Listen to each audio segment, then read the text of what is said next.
Ну, тема ушундай экен, конституция коомго тийгизген таасири деген. Мен жана мындай бир башында айттым, конституция өзүнчө жашайт, биз өзүбүзчө жашайбыз.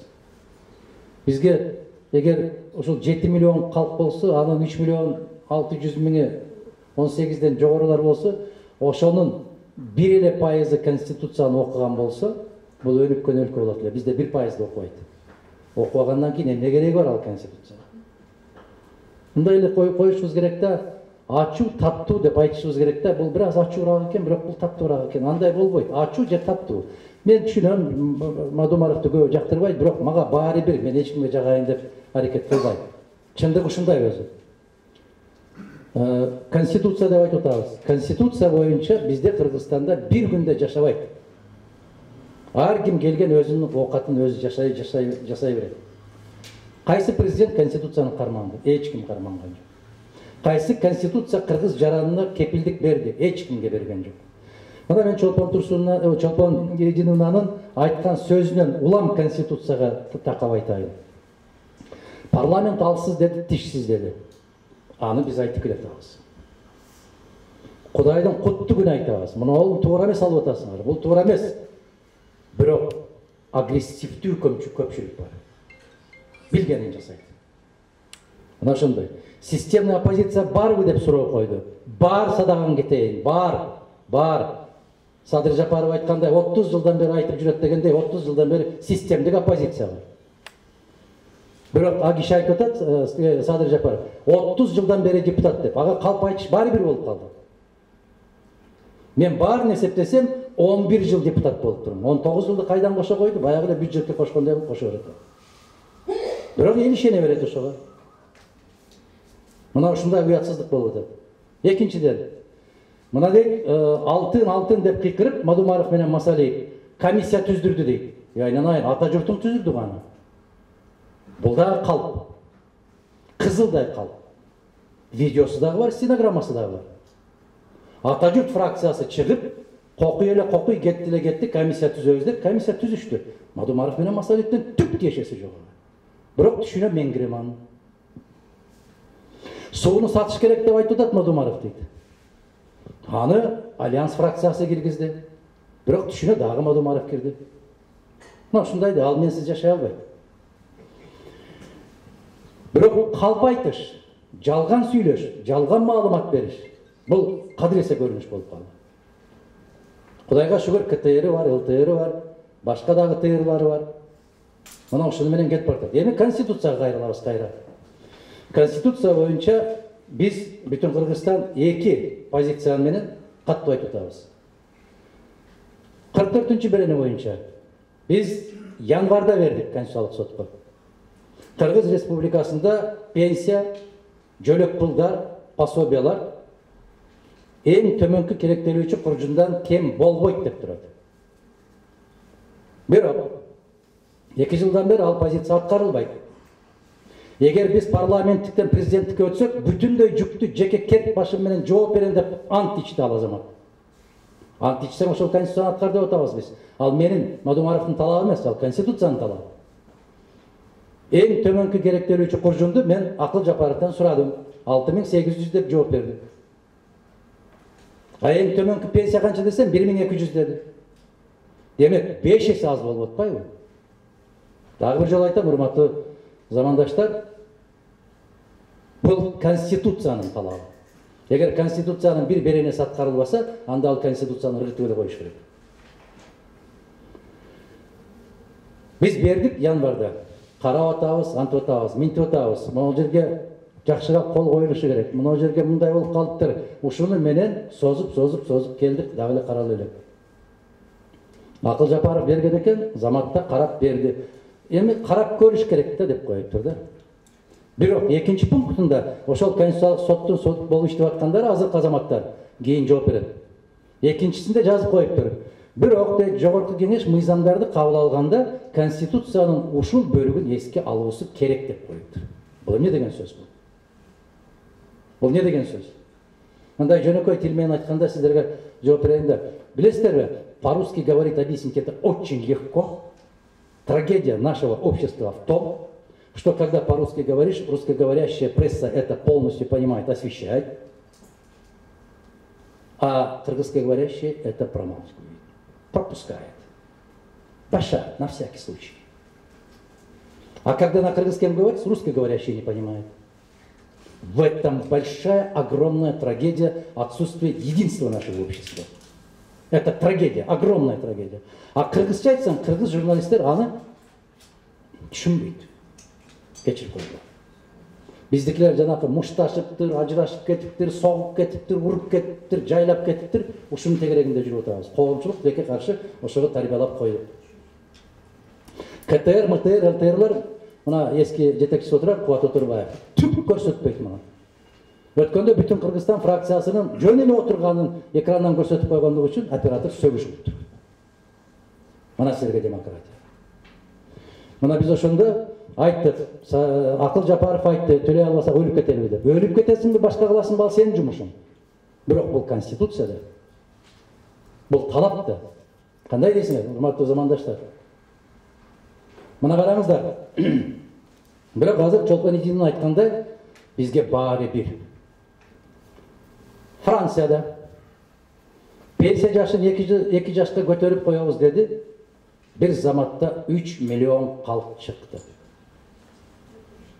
Bana kovumduk, jarandық kovum деген, ona ушундай болот. Чакырууга, баягы жолугушууга чакырып атат, башка кылып атат Макрон, безилдеп атат, бирок түк артка кайтпай кетип атат. Аягына чейин, өкмөтүң да кетсин, өзүң да кет деген талап менен коюп атат. 2 жашка көтөрүп коеюн деп атат. А бизде дагы 2 жашка көтөрүп коеюн деди. Келди. Aylanayınlar, sistemdeki opozisiya barбы деп сурай бербей, sistemdeki оппозицияны biz көтөрө алабызбы biz? Колдой алабызбы biz коом? Жана Дооронбек Садырбаев айткандай, калкым деп кан жүткүргөн балдарыңа кашайгыр, качан арыкка бел болосун деп. Оппозиция кимге таянат? Калкка, элге таянат. Элиң кайда? Аны өзүңөр айтып атасыңар, 1,5 миллион чыгып кетти.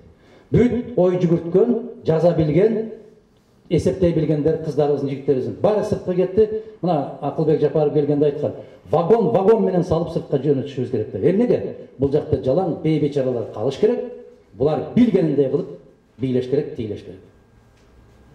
Мына Англияга баланчага келишим түзүп келдик. Кореяга баланчага келишим түзүп келдик десе, ой азамат жакшы иштеп атат булар дейт. Балдарың да, кыздарың да кетип баратат. Неберелериңден айрылдың кыргыз. Анан ошол 1,5 миллион жаштар, жигиттер, кыздар чыгып кетсе, кимге таянат оппозиция? Айтпачы. Кемпир чалдарга. Ким колдойт? Башта күчтүү оппозиция бар эле дейт. Туура. Башта кыргыз сезимтал эле. Кичине бирөө калп айтып койсо, дүңгүрөп дүйнө Кыргызстанда бале башталат эле. Азыр калптын үстүнө калп, калптын үстүнө калп, калптын үстүнө. Мына ошол 1,5 миллион ой жүгүрткөн жаштарыбыз чыгып кетти. Калгандарыбыз бир кесе шорпо куйса, "Омин, омуруңа барака берсин" деп бата бергендер калды. Калппы? Мына натыйжада ушул сөздөрүм менен бийлигиңе да жакпайт, элге да жакпайт. Сен экөө тең чындык. Мына ошол экинчи конституциянын талабын айталы биз. Президент курултай чакырууга тыюу салат. Мындай курултай чакырууга укугу бар, бирок курултай турганда конституциялык мыйзам менен тез келет. Эгерде конституциялык мыйзам жоктур, президент ошол өзүнүн буйругу менен курултай жыйнаса, бул түздөн түз өзүнүн укугуна аша чабуу деген берене бар. Это превышение полномочий.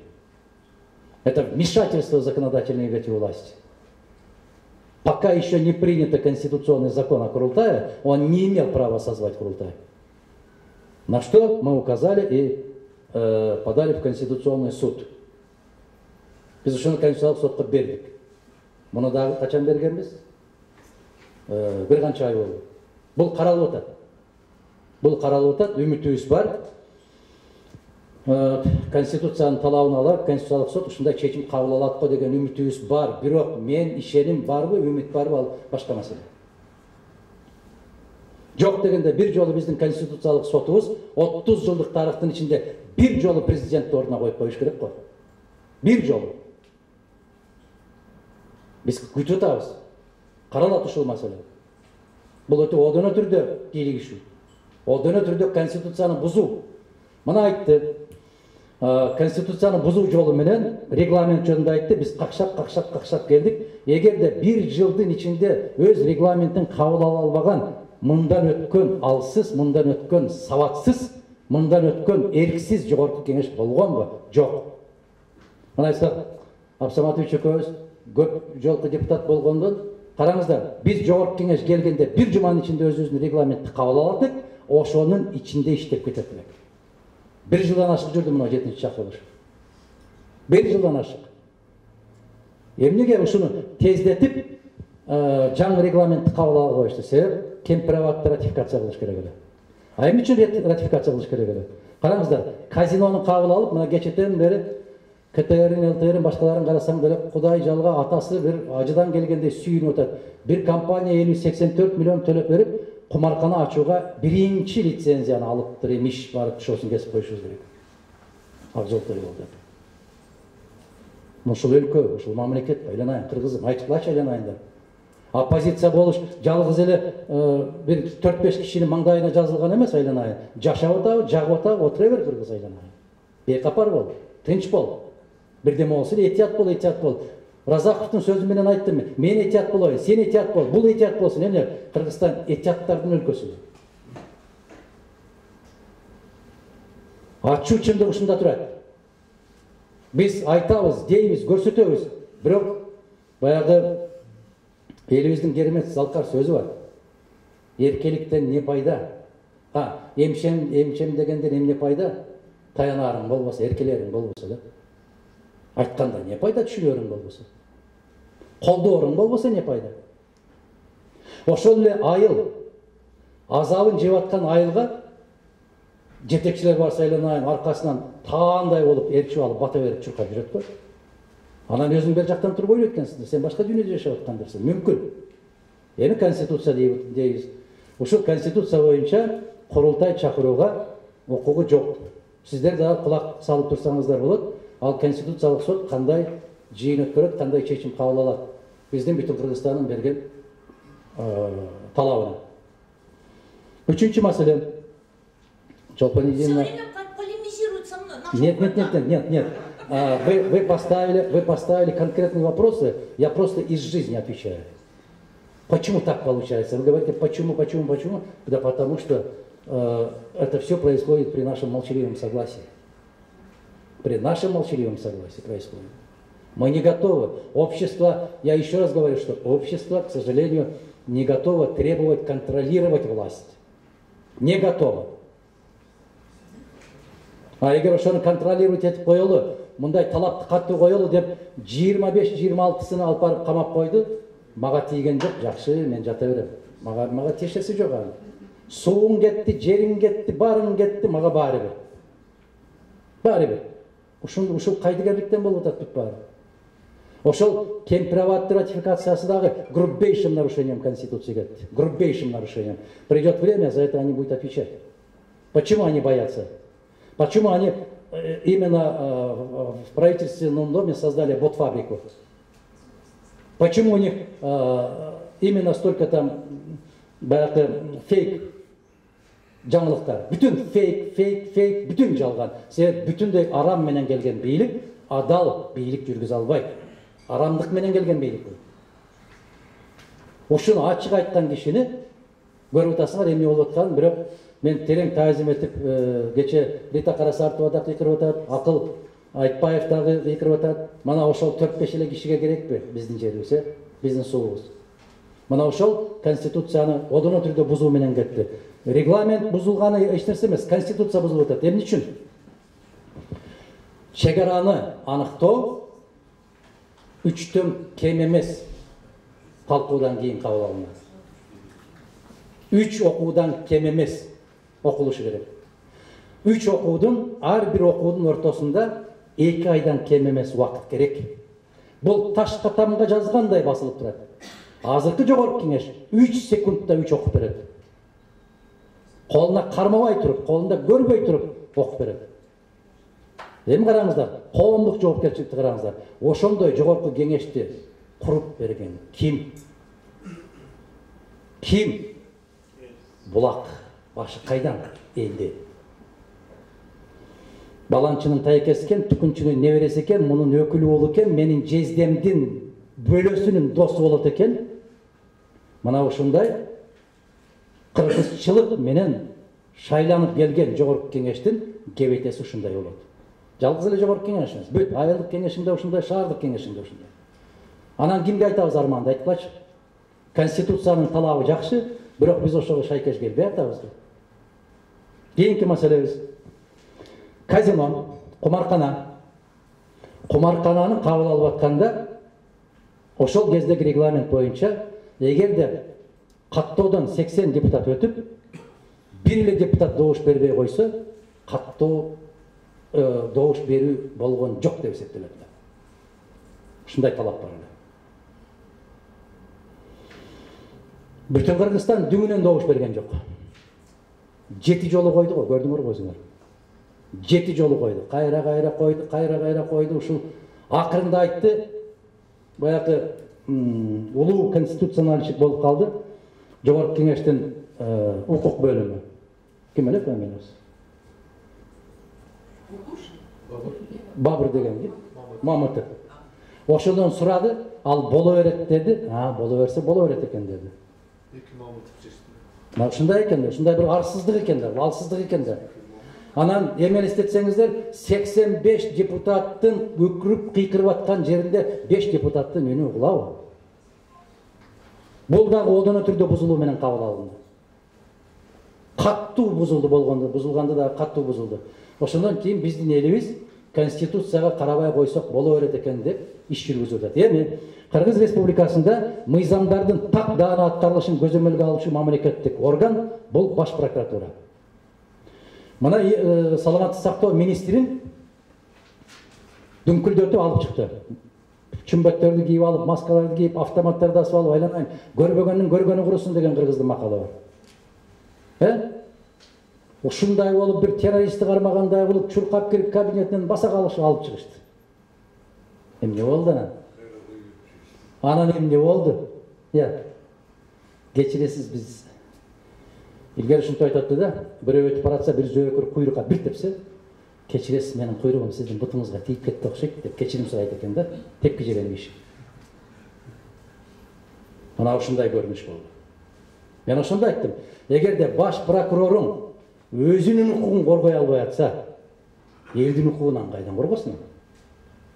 Мен кече келгенде отчет берип атканда суроо бердим, баш прокурорго конституция сакталдыбы бизде деп. Жообун уктуңар, уктуңар да, мен жалгыз жашабайм го бул өлкөдө. Конституция бузулдубу? Президент аны убактылуу кызматтан четтетишке укук барбы конституция боюнча? Жок. Конституциялык мыйзам, баш прокуратура жөнүндөгү мыйзамда президент 3 күнгө, 3 саатка, 5 саатка ажатканага барып келгенче кызматтан бошотууга укугу барбы? Жок. Бирок бошоттубу? Бошотту. Эмне үчүн? Министр менин досум. Досу барларга болот, а досу жоктор эмне кылат деп айтпадым мен, байкуштар. Эгер бизде конституцияда жазылып тургандай, биздин баш прокуратураны, баш прокурорду жогорку кеңештен башка эч ким бошото албайт деп турса, жазып турса, ошону бошотуп аткандан кийин биз кайда барабыз? Жарандар, айткылачы. Кайда барабыз? Ушул маселелер көтөрүлүп атабы? Такай көтөрүлүп атат. Ушул айтылып атабы? Жок. Мына эмнегедир 7-чакырылышта бүтүн Кыргызстан келгенден бери жогорку кеңештин сессияларын чагылдыруу кескин түрдө жокко чыкты. Баштап пирамидадан берип турчу эле, башкадан берип турчу эле, азыр жок эсе. Себеп эмне үчүн? Ушундай үндөр чыкпаш керек, жетпеш керек. Ошондуктан мен сиздерге бүгүн айтып коем, Кыргыз Республикасынын конституциясы түк иштеген эмес, иштебейт дагы. Ага үмүт да кылбаңыздар, ага үмүт тартпашыбыз керек. Израилде көрдүңүздөр. Кече шайлоодон утуп келген Биньямин Нетаньяху эмне кылды? Сот системасын өзгөртүү киргизем деди. Кичинекей өзгөртүү киргизем деди. Сот системасын өзгөртүү киргизем деди. Тель-Авивде көрдүңүздөр, Иерусалимде көрдүңүздөр, бүтүндөй Израилдин көчөлөрүн көрдүңүздөр. Эл түк көтөрүлүп, оодарып кое жаздады. Ошол 2 сааттан кийин чыкты, ант ичти элге, мен сот системасын андай реформа кылбайм, ант ичем, болду, ордунда калтырабыз деди. Эл токтоду. Не дейсиздер? Кандай дейсиздер? Мынау эл, мынау коом бактылуу болууга укугу бар. Себеп алар өз бактысы үчүн күрөш алат. Турат. Конституцияны, аларда конституциялык сот эмес, конституцияны аларда эл кармайт. Коом кармайт. Мына ошо башка өлкөлөрдү карагыла. Голландияны көрүңүздөр. Кече Польшаны, Германияны караңыздар. Мына буудай өндүрүүчүлөр Украинадан арзан буудайды алып барып төгүп коюп, биздин буудай өтпөй калды деп бүтүндөй тракторлары менен көчөгө чыкты. Украинадан 1 грамм un келбейт деп ант ичишти өкмөт. Туура. А биздин эл айтып атат. Өзбекстандан келген помидор, бадыраңдар биздин дыйкандардын баасын басып, биздин дыйкандар сата албай калды десе, сен бузукусуң. Сен провокаторсың. Сени соттош керек. Сендейлерди камаш керек деген сөз укту. А жанында отурган дыйкан, жакшы болбоду, ушул айтты, мен айтпай турганым жакшы болгон экен деди. Манастын урпактары. Баатыр эл. Катылганын катылын колго берген эл. Биз өткөн менен гана сыймыктанабыз, азыркы өз менен сыймыктана албайбыз. Сөзүмдүн акырында ушуну мен аяктайм. Көп нерсе жазып келгенмин, мына жерде статьялар боюнча жазып келгенбиз. Бирок турмушта айткым келди. Теорияны эмес, практиканы айткым келип атат. Казактын бир Ильяс Эсенберлин деген акыны бар. Жазуучусу бар. Биздин Төлөгөн Касымбеков сыяктуу тарых романдарын жазган керемет инсан. Ошонун Көчмөндөр деген романы бар. 3 томдон турат. Ошондо казактын эң белгилүү хандарынын бирөөсү Аблай хан. Аблай Кровожадный деп коет. Бүтүндөй казактын 300-дүгүн бириктирип, мамлекеттүүлүктү курган хан ошол Аблай. Ошонун жанында Бухар Калкаман уулу деген, Бухар жырау деп коет, ошондой акылманы болгон. Биздин Калыгул Олия сыяктуу Олиясы болгон. Бир күн эртең менен туруп, Бухар Калкаман уулун чакырат. Олияны. Мен түндө керемет түш көрдүм дейт. Эртең менен ушунчалык кыйналып атам дейт. Көйдөнүм кысылып атат.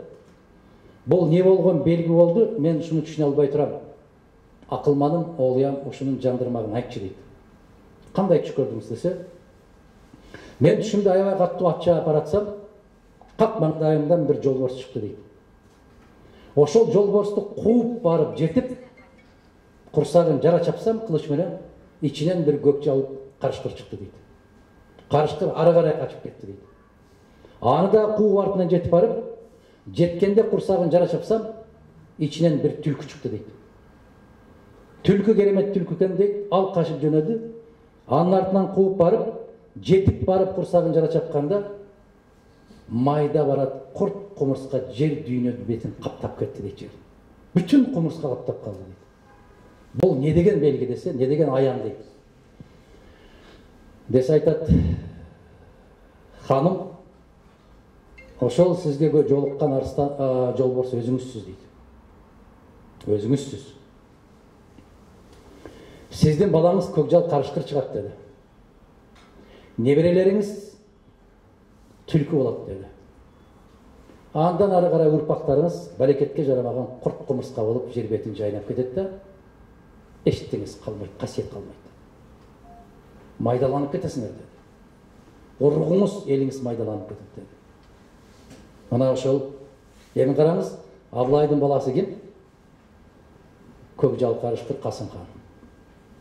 Керемет хан болду. Нак көкжал болду. Анын баласы ким? Кенесары. Кытайга да мынтип өттү, Кыргызга да мынтип өттү, Оруска да мынтип өттү, акырында бизге келип анан чатак болду. Андан кийинкилерим ушундай деп, ушундай бир айтып атат да. Эми Жусуп Баласагынын сөзү менен аяктайт. Түшүнөсүздөр, түшүнгөн киши түшүнүп алат. Бул конституциядан нече нерсе бийик, улуу турган нерсе.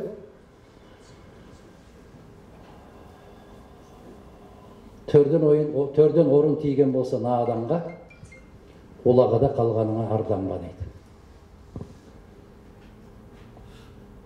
Иттерге падыша болса арыстан, иттерден падыша чыгат андан ашкан. Арыстандарга ит болса падыша, арыстанда итке окшоп үрүп калат дейт. Ошон үчүн оппозиция бүгүн түшүндүңүзбү? Шындай, бар болуңуздар, суроолорго жооп беребиз. Рахмат.